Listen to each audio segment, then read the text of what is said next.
Hi everyone, welcome to Legacy School and welcome to your social studies lesson of this week. We have the topic of the Treaty of Versailles. We all knew that the Great War was the most devastating war ever happened in human history and that millions of people died. But this war, fortunately, ended by a treaty signed in the French Palace of Versailles in 1919, and this outlined the settlement between Germany and the Allies, or the Central Powers and the Allies, and ended the struggle. Okay, but still there was a problem with this treaty because it paved the way for another conflict, as we will see in World War II. Okay, here are some of the points laid down or laid out in the peace treaty signed in 1919 that officially ended the fight at 11 a.m. on the 11th of November 1918, and that like the fight actually stopped earlier before the treaty being signed, and there were more than 20 million people died, actually not only 17 but more than 20 million people died. And here's the American president Woodrow Wilson, who put forward some 14 points for peace achievements, or for achieving and enhancing peace. They included these 14 points, included the most important points, or the major ones: global free trade. Like everybody is free to share in this global free market, and a freedom of the seas. Like the seas are free. Like each and every country can sail through what is called international waters. National self-determination for colonies. We know that countries like Britain and France used to have a lot of colonies, especially in Africa and some parts of Asia. And these colonies were given the chance to determine their own fate and their own future, whether they want to be a colony or they want to be independent states, as happened to most of the African states, including Sudan. If you remember, children, Sudan was a French or a British colony. Make the right answer or make the right choice. So the right choice was a British colony. Okay, and also a general association of nations, also to guarantee political independence and territorial integrity as well. Okay, but these suggestions were ignored by Britain and France mainly because we know that Britain and France, they have a lot of economical interests. They take advantage of the colony's resources, human or natural, and like they especially France. France had a lot of issues with Germany. They were like, they suffered a lot during the war, and their country was the battlefield of World War I. So they were really scared of Germany. This strong Germany might reorganize itself once again and wage war against it. So Germany banned from the talks. It looks like a mistake, because this led to the eruption of the Second World War II. This angered many German people, and influenced by the propaganda that Germany won the war, they thought that Germany was never invaded and is still strong. So in the view of the German people, Germany is still strong and is never defeated or invaded, if you compare it to the rest of the allies, like an ally like France, whose territories and whose land were invaded and whose cities were, or its cities were destroyed. Okay, the Treaty of Versailles. Take a look at these points of the treaty. Number one, weakening the German army.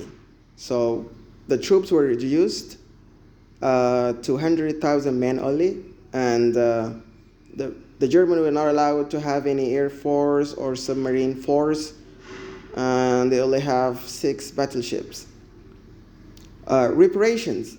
We have come across this word before, reparation, like paying back a money owned or a money needed for reparations of the damage caused in the war.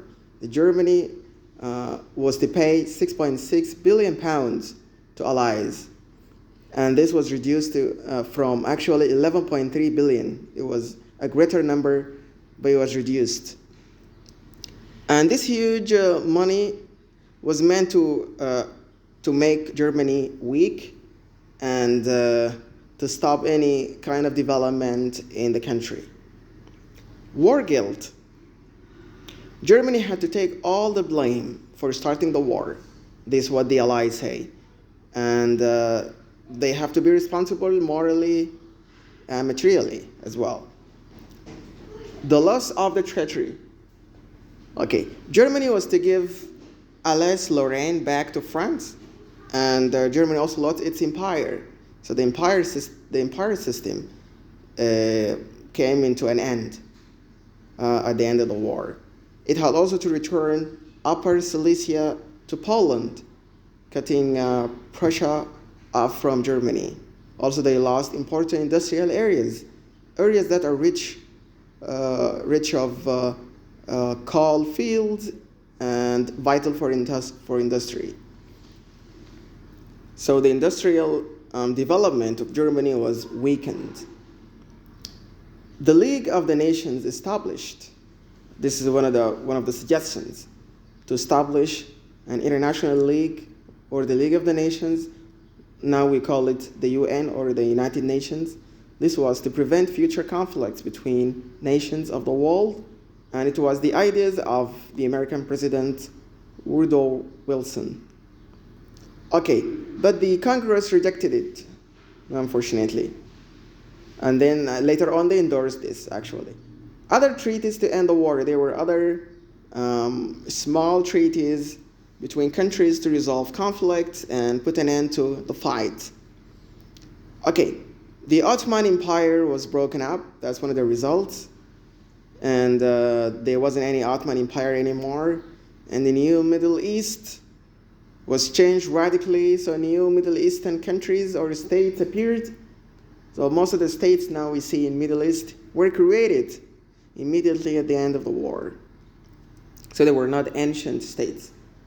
And the rule is actually divided only between Britain and France, irrespective of the other members of the Triple Entente or of the Allies. Look at the map, how Europe has radically changed. Look at 1914. Look at the Russian Empire. It was huge. Look at the German Empire. It was great. And the Austro-Hungarian Empire in the Central Europe. It was one of the greatest empires ever. Look at the Ottoman Empire. All these were shrunken. All these empires were defeated or lost territories. Look at the other map of 1919. Look at Europe is very divided. Look at how much land have all these empires or ancient empires lost as a result of Versailles Treaty.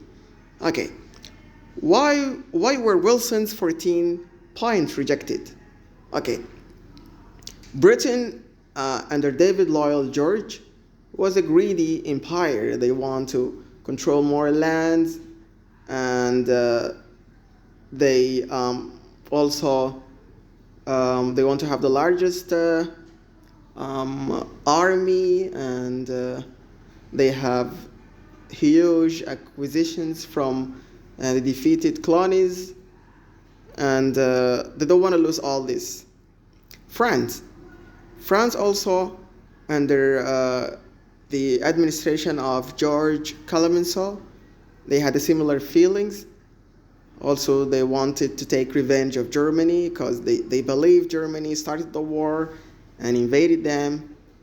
They don't want to pay back Germany for what it did during the war and the kind of damage caused to French cities. If you remember, one of the most devastated French cities or cities or lands or even villages were the village of Ypres or the town of Ypres. It was completely destroyed.